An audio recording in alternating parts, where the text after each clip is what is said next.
Congressman, good to see you again here. Absolutely, thanks. Let's start with November, less than 80 days away. The war with Iran is ongoing. Inflation ticked up a little bit the other day. How concerned are you this is going to create vulnerabilities for Republicans going into November? There's no doubt that Iran is going to be on the minds of the voters come November. I don't really see much change between where we are today and November vis-a-vis Iran because it's such a complicated issue. And I've been saying this in dozens, if not scores of interviews in the last several months, really the only way you're going to break the back of the IRGC is you're going to have some form of boots on the ground. And do I want to get involved in a land war in Asia? No. But one of the things that so many presidential candidates or presidents had in common, and you can go back to the Clinton, both, say both Clintons, both Bushes, yeah. Obama, Biden, Harris, and Trump, they all had one thing in common. They said, we're not going to tolerate a nuclear Iran. And President Trump, Iran was now, it's pretty much public source now that Iran was danger close to getting a nuclear weapon, and President Trump took action. Now, you could make very good arguments back before he took action to have him not do it, and you could have made very good arguments to say that he needed to. But once he's done it, and we've bombed the country 20,000 times, we have to see it through. The best friend that China has in the world after Russia is Iran. The best friend Russia has after China is Iran. This would dramatically change and alter the geopolitical landscape if that regime fell and there was actually a democratically elected or at least a friendly or neutral government in Tehran towards the United States and the West. If it's not going to end before November, how do you land the plane here? I mean, boots on the ground seems like no one wants that. Mm-hmm. How do you land the plane? What's the out here? Because they haven't been able to reach it so far. There's a split in Tehran between the pragmatists that see that they don't want their country to reduce to, say, the capabilities and economic, the economy of Afghanistan. And then you've got the IRGC and the hardliners that really honestly don't care. They would prefer not to be reduced to that level, but so long as they can rule the ashes, they are fine with that. So it's very difficult and it's a very complex issue. I mean, Iran's enormous. It's the size of Spain, France, UK, and Germany combined. 93 million people. And it's got a hardline regime that's been waging asymmetrical warfare against the United States for 47 years. So as far as seeing anything dramatic change between now and Election Day, I don't think you will. But I think just as we discussed, we have to be able to tell the American people why we're there, why the president took action, and what's the plan moving forward.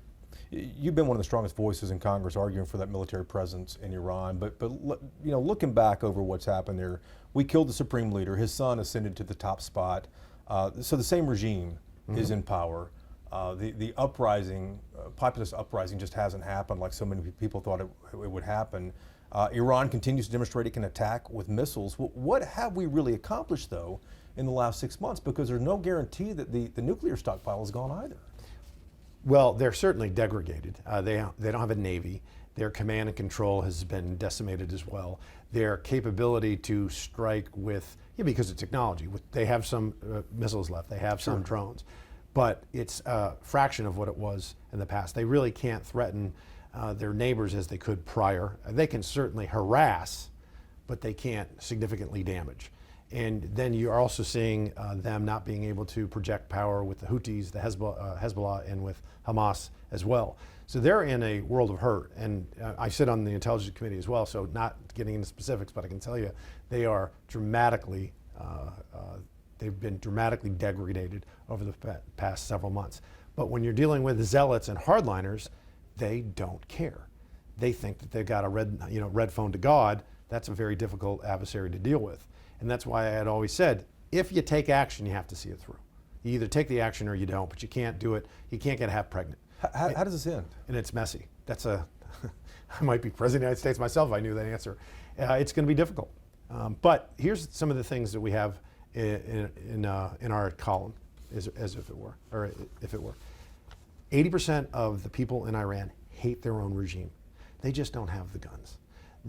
Our allies in the region have been hit and attacked by Iran.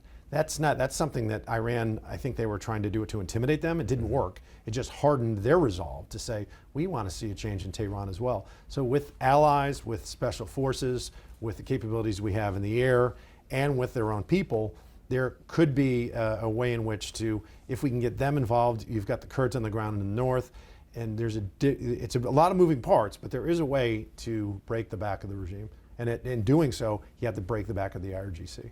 I mean, but that was the original plan, is to hopefully we knock off the top of the government, and then the populist uprising happens and they take the country back, right? But I mean, that hasn't happened. Because they don't have the guns, and the IRGC, is willing to commit murder on the drop of a hat. They are very good at mayhem, mischief, and murder. Let me ask you about something the president said the other day with regards to Iran. He said that he might walk away without a nuclear deal. On the surface here, the U.S. used to have a nuclear deal. That just sounds remarkable, that the country might walk away from what we've gone through here with Iran without a deal like that. Is that acceptable to you, and should it be acceptable to the allies in the region who do depend on the U.S. for some of this defense? To be fair, the deal that had existed before was awful and did nothing to prevent Iran from producing a nuclear weapon. Iran could have produced a nuclear weapon. They had all the ingredients to. It's just they didn't put the, if you will, put the cake in the oven. Right. They were danger close to doing so. But we had monitors there at the time too. We had monitors there at the time. Monitors at the time too. But then they had to give them 24 hours notice and 48 hours notice, and they weren't given access, et cetera. That deal didn't work because Iran was in effect nuclear. There's no nation state ever that enriched uranium to 60% that didn't become nuclear. Didn't have a nuclear weapon. Iran is right now the only one, and they're super, they're danger thin close to doing so. So the president says a lot of things. I'm not so concerned about what the president says as to what he does. He throws the adversaries and allies off with some of his words, but I look at his actions, and his actions have been towards resolve. Do you think that we should walk away without a nuclear deal from this? I don't think we can. I mean, let's be honest. I'll be very candid with you. If let's just say, for sake of argument, we just walked away and said, Sure, we're done, good luck to you, that's only made it worse. Because then I think Iran's resolve to produce a nuclear weapon is they're going to do anything and everything they can, because they're going to point to this and say, look, we just bombed 20,000 times. We need this deterrent. So you have to break the back of the regime at some point. And again, not to keep belaboring the point, Sure. but how do you do that? I mean, it seems like if we wanted to expend our military there with all its might and force, we could do that, but we just haven't done that. There's a way, and you're going to have to commit, more resources. And I don't want to give it away to give any adversary, a heads up. But there's a way to do it. But I mean, why aren't we doing it? Well, I'm not president of the United States. I don't know. All right. Yeah, it's tricky. Fair enough. Fair enough. A couple more questions about November here. I already Sure. covered Iran, but I want to burrow in here just a moment on the state of the economy. When the president took office in 2025, inflation was at 3%. Today, it's a little higher, 3.4%. A gallon of gas when he took office, $3.08. I just passed it a few minutes ago at the racetrack around the corner, $3.85. The national average is $4.06. Will Republicans face political consequences for inflation, gas prices, and the like? Yeah, I think one of the things we have to do as Republicans is remind them that under Joe Biden, inflation was at 9%. And what drives inflation? At the end of the day, it's government spending. And who do you trust to reduce government spending? The Republicans or the Democrats? We're both bad at it, by the way. And I'm a budget hawk, and I'm not happy with the spending that we see in Washington. Republicans add almost $4 trillion to the debt since the president returned to office. And Joe Biden did $9 trillion. He did. Yeah, and Barack Obama was way worse than George Bush. So yeah, relatively speaking, it's about debt to GDP ratio as well. Debt to GDP ratio was last year was 126, now it's 125. So it did go down a point. Yay. It's a teeny step in the right direction, but we need to reduce it to like where Germany's at, which in the 60s, like 64%, something along those lines. We're not fiscally responsible in Washington. We haven't been in decades. So who's the most fiscally responsible party? Clearly, the Republicans are better than the Democrats, but we're not nearly as good as we need to be moving forward. Because if you asked members of Congress, I think this is a fair question you could ask them, are you for a balanced budget amendment? Damn near every Republican, if not every one of us, is going to say yes. And the Democrats are, you know what they're going to tell you? Habita, habita, hubita, habita. They're not going to want to talk about it, or they're just going to say no, because they're addicted to the spending. And in some ways, we all are to a smaller degree. But that's not a good message going into November. That hey, we're not as bad as the other guys, is it? No, this is what I would say. I would say Joe Biden was 9%. Donald Trump, his policies. Where actually, if we didn't get down, now granted you could say because he gave the order, but if we weren't involved with Iran right now, I think inflation would be much lower. So 3.4, better than 9, But it is going to be a binary choice. And I think you could say, I can give you an answer within 30 to 60 seconds that I think would be an effective message. Couple last things here too. I want to ask you about the U.S. Senate race. We've seen 4 polls now, including one from Fox News, showing Tallarico ahead of Ken Paxton in the U.S. Senate race. What do you make of that? I think it's going to be a tight race. I really do. And I'm going to put my political analyst hat on. I'm a very close friend of Ken Paxton's. I worked with Tallarico and him in the legislature. I don't usually like to use nicknames and things, but Tallarico, I can't help but say Telefrico because he's a weird cat. He likes that. He loves that. Well, he's freaky. Yeah, he's freaky left. He's freaky left. He's freaky woke. He's freaky liberal. He's perfect for Austin, and he's terrible for Texas. That's the message if I were Ken Paxton, I would say. And I would also say, don't ever vote for somebody that you wouldn't hire to work for you in the private sector. I don't know what James Tallarico has done with his life other than I knew he was involved in education. He says he was a teacher. I don't know if he was a classroom teacher or what have you, and I know it was for a very limited amount of time. My parents were teachers for their entire careers. What have you done other than that, James Tallarico, other than spew Occupy Democrat talking points from Austin? I think his policies are dangerous. I want to keep Texas, Texas. I don't want to California my Texas.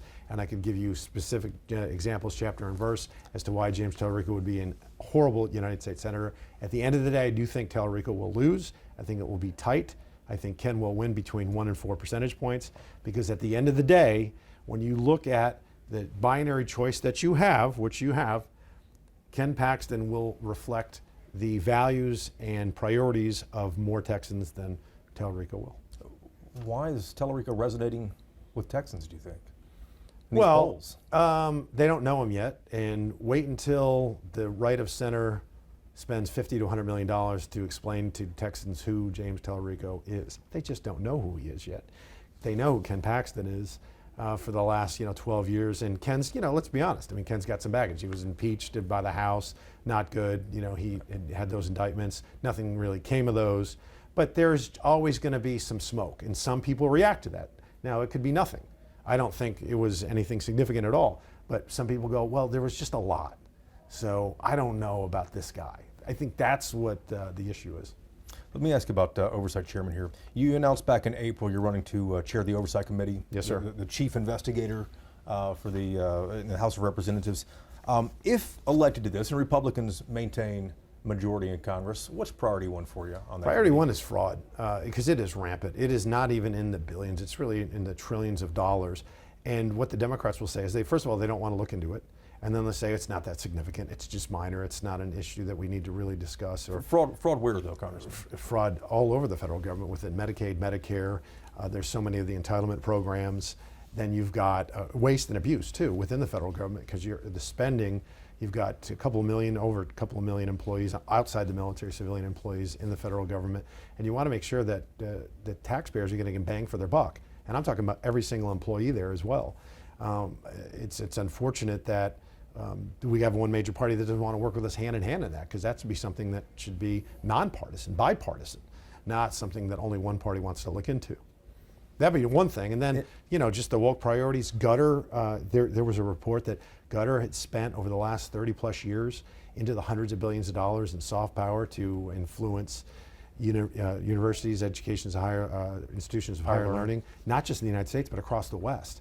That's a concern. I want to see what China and Russia are doing as well, because certainly China loves nothing more than they think that they're going to be the preeminent power in the world within decades. And they don't want a hot war with the United States, because with a war, you never know what can happen. The outcome is uncertain. What they're looking for is our malaise. They want us to internally divide. That's why they pit us against each other by class, by race, by religion. And we as Americans have to push back, because we are the multi-ethnic republic that can show that humanity has grown.